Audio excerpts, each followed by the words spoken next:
नमस्कार दोस्तों, कैसे हैं आप सब। कहानी के वृत्तांत में मैं अनु सिंह आप सबका स्वागत करती हूँ। बैताल पच्चीसी। आज की कहानी है बैताल पच्चीसी। इसका पहला भाग मैंने आप सबको सुनाया है और दूसरा भाग आज सुना रही हूँ। इसका शीर्षक है पापी खून। काशी में प्रताप मुकुट नाम का एक राजा राज्य करता था। उसके वज्र मुकुट नाम का एक बेटा था। एक दिन राजकुमार दीवान के लड़के को साथ लेकर शिकार खेलने जंगल गया। घूमते घूमते उन्हें तालाब मिला। उसके पानी में कमल खिले थे और हंस किलोल कर रहे थे। किनारों पर घने पेड़ थे जिन पर पक्षी चहचहा रहे थे। दोनों मित्र वहां रुक गए और तालाब के पानी में हाथ मुंह धोकर ऊपर महादेव के मंदिर पर गए। घोड़ों को उन्होंने मंदिर के बाहर बांध दिया। वो मंदिर में दर्शन करके बाहर आए तो देखते क्या है कि तालाब के किनारे राजकुमारी अपनी सहेलियों के साथ स्नान करने आई है। दीवान का लड़का तो वहीं एक पेड़ के नीचे बैठा रहा, पर राजकुमार से ना रहा गया। वह आगे बढ़ गया। राजकुमारी ने उसकी ओर देखा तो वह उस पर मोहित हो गया। राजकुमारी भी उसकी तरफ देखती रही। फिर उसने किया क्या कि जूड़े में से एक कमल का फूल निकाला, कान से लगाया, दांत से कुतरा, पैर के नीचे दबाया और फिर छाती से लगा अपनी सखियों के साथ चली गई। उसके जाने पर राजकुमार निराश हो अपने मित्र के पास आया और सब हाल सुनाकर बोला, मैं इस राजकुमारी के बिना नहीं रह सकता, पर मुझे ना तो उसका नाम मालूम है ना ठिकाना। वह कैसे मिलेगी। दीवान के लड़के ने कहा, राजकुमार आप इतना घबराइए मत, वह सब कुछ बता गई है। राजकुमार ने पूछा कैसे। वह बोला, उसने कमल का फूल सिर से उतार कर कानों से लगाया तो उसने बताया कि मैं कर्नाटक की रहने वाली हूँ। दांत से कुतरा तो उसका मतलब था कि मैं दंतवाट राजा की बेटी हूँ। पाँव से दबाने का अर्थ था कि मेरा नाम पद्मावती है। और छाती से लगाकर उसने बताया कि तुम मेरे दिल में बस गए हो। इतना सुनना था कि राजकुमार खुशी से फूल उठा। बोला, अब मुझे कर्नाटक देश ले चलो। दोनों मित्र वहां से चल दिए। घूमते फिरते सैर करते दोनों कई दिन बाद वहां पहुंचे। राजा के महल के पास गए तो एक बुढ़िया अपने द्वार पर बैठी चरखा काटती मिली। उसके पास जाकर दोनों घोड़ों से उतर पड़े और बोले, माई हम सौदागर हैं, हमारा सामान पीछे आ रहा है, हमें रहने को थोड़ी जगह दे दो। उसकी शक्ल सूरत देखकर और बात सुनकर बुढ़िया के मन में ममता उमड़ आई। बोली, बेटा तुम्हारा घर है, जब तक जी में आए रहो। दोनों वहीं ठहर गए। दीवान के बेटे ने उससे पूछा, माई तुम क्या करती हो, तुम्हारे घर में कौन कौन है, तुम्हारी गुजर कैसे होती है। बुढ़िया ने जवाब दिया, बेटा मेरा एक बेटा है और जो राजा की चाकरी में है।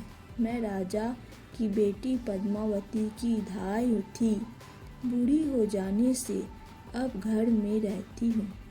राजा खाने पीने को दे देता है। दिन में एक बार राजकुमारी को देखने महल में जाती हूँ। राजकुमार ने बुढ़िया को कुछ धन दिया और कहा, माई कल तुम वहाँ जाओ तो राजकुमारी से कह देना कि जेठ सुदी पंचमी को तुम्हें तालाब पर जो राजकुमार मिला था वह आ गया है। अगले दिन जब बुढ़िया राजमहल गई तो उसने राजकुमार का संदेशा उसे दे दिया।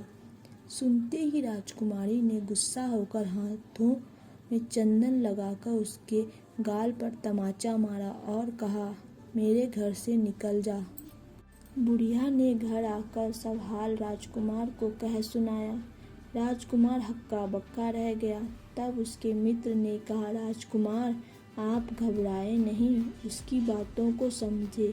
उसने दसों उंगलियां सफ़ेद चंदन में मारी। इससे उसका मतलब यह है कि अभी 10 रोज चांदनी के हैं। उसके बीतने पर मैं अंधेरी रात में मिलूंगी। 10 दिन के बाद बुढ़िया ने फिर राजकुमार को खबर दी तो इस बार उसने केसर के रंग में 3 उंगलियां डुबोकर उसके मुंह पर मारी और कहा, भाग यहाँ से। बुढ़िया ने आकर सारी बात सुना दी। राजकुमार शौक से व्याकुल हो गया। दीवान के लड़के ने समझाया, इसमें हैरान होने की क्या बात है। उसने कहा है कि मुझे मासिक धर्म हो रहा है, 3 दिन और ठहरो। 3 दिन बीतने पर बुढ़िया फिर वहां पहुंची।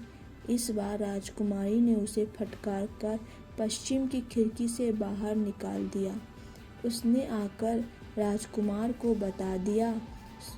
सुनकर दीवान का लड़का बोला, मित्र, उसने आज रात को तुम्हें उस खिड़की की राह बुलाया है। उसने आकर राजकुमार को बता दिया। सुनकर दीवान का लड़का बोला, मित्र, उसने आज रात को तुम्हें उस खिड़की की राह बुलाया है। मारे खुशी के राजकुमार उछल पड़ा। समय आने पर उसने बुढ़िया की पोशाक पहनी, इत्र लगाया, हथियार बांधे। दोपहर रात बीतने पर वह महल में जा पहुंचा और खिड़की में से होकर अंदर पहुंच गया। राजकुमारी वहां तैयार खड़ी थी। वह उसे भीतर ले गई। अंदर के हाल देखकर राजकुमार की आंखें खुल गई। एक से एक बढ़कर चीजें थी। रात भर राजकुमार राजकुमारी के साथ रहा। जैसे ही दिन निकलने को आया कि राजकुमारी ने राजकुमार को छिपा दिया और रात होने पर फिर बाहर निकाल लिया। इस तरह कई दिन बीत गए। अचानक एक दिन राजकुमार को अपने मित्र की याद आई। उसे चिंता हुई कि पता नहीं उसका क्या हुआ होगा। उदास देखकर राजकुमारी ने कारण पूछा तो उसने बता दिया। बोला, वह मेरा बड़ा प्यारा दोस्त है, बड़ा चतुर है। उसकी होशियारी ही से तो तुम मुझे मिल पाई हो। राजकुमारी ने कहा, मैं उसके लिए बढ़िया बढ़िया भोजन बनाती हूँ, तुम उसे खिलाकर तसल्ली देकर लौट आना। खाना साथ में लेकर राजकुमार अपने मित्र के पास पहुंचा। वे महीने भर से मिले नहीं थे। राजकुमार ने मिलने पर सारा हाल सुनाकर कहा कि राजकुमारी को मैंने तुम्हारी चतुराई की सारी बातें बता दी है, तभी तो उसने यह भोजन बनाकर भेजा है। दीवान का लड़का सोच में पड़ गया। उसने कहा, यह तुमने अच्छा नहीं किया। राजकुमारी समझ गई कि जब तक मैं हूँ वह तुम्हें अपने बस में नहीं रख सकती, इसीलिए उसने इस खाने में जहर मिलाकर भेजा है। यह कहकर दीवान के लड़के ने थाली में से एक लड्डू उठाकर कुत्ते के आगे डाल दिया। खाते ही कुत्ता मर गया। राजकुमार को बड़ा बुरा लगा। उसने कहा, ऐसी स्त्री से भगवान बचाए, मैं अब उसके पास नहीं जाऊंगा। दीवान का बेटा बोला, नहीं, अब ऐसा उपाय करना चाहिए जिससे हम उसे घर ले चलें। आज रात को तुम वहां जाओ। जब राजकुमारी सो जाए तो उसकी बाईं जांघ पर त्रिशूल का निशान बनाकर उसके गहने लेकर चले आना। राजकुमार ने ऐसा ही किया। उसके आने पर दीवान का बेटा उसे साथ ले योगी का भेष बना मरघट में जा बैठा और राजकुमार से कहा कि तुम ये गहने लेकर बाजार में बेच आओ। कोई पकड़े तो कह देना कि मेरे गुरु के पास चलो और उसे यहाँ ले आना। राजकुमार गहने लेकर शहर गया और महल के पास एक सुनार को उन्हें दिखाया। देखते ही सुनार ने उन्हें पहचान लिया और कोतवाल के पास ले गया। कोतवाल ने पूछा तो उसने कह दिया कि ये मेरे गुरु ने मुझे दिए हैं। गुरु को भी पकड़वा लिया गया। सब राजा के सामने पहुँचे। राजा ने पूछा, योगी महाराज, ये गहने आपको कहाँ से मिले? योगी बने दीवान के बेटे ने कहा, महाराज, मैं मसान में काली 14 को डाकनी मंत्र सिद्ध कर रहा था कि डाकनी आई। मैंने उसके गहने उतार लिए और उसकी बाईं जांघ में त्रिशूल का निशान बना दिया। इतना सुनकर राजा महल में गया और उसने रानी से कहा कि पद्मावती की बाईं जांघ पर देखो कि त्रिशूल का निशान तो नहीं है। रानी ने देखा तो था। राजा को बड़ा दुख हुआ। बाहर आकर वह योगी को एक और ले जाकर बोला, महाराज, धर्मशास्त्र में खोटी स्त्रियों के लिए क्या दंड है? योगी ने जवाब दिया, राजन, ब्राह्मण, गुरु, स्त्री, लड़का और अपने आश्रय में रहने वाले से कोई खोटा काम हो जाए तो उसे देश निकाला दे देना चाहिए। यह सुनकर राजा ने पद्मावती को डोली में बिठाकर जंगल में छुड़वा दिया। राजकुमार और दीवान का बेटा तो ताक में बैठे ही थे। राजकुमारी को अकेली पाकर साथ ले अपने नगर में लौट आए और आनंद से रहने लगे।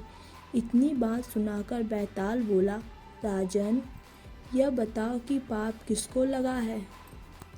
राजा ने कहा, पाप तो राजा को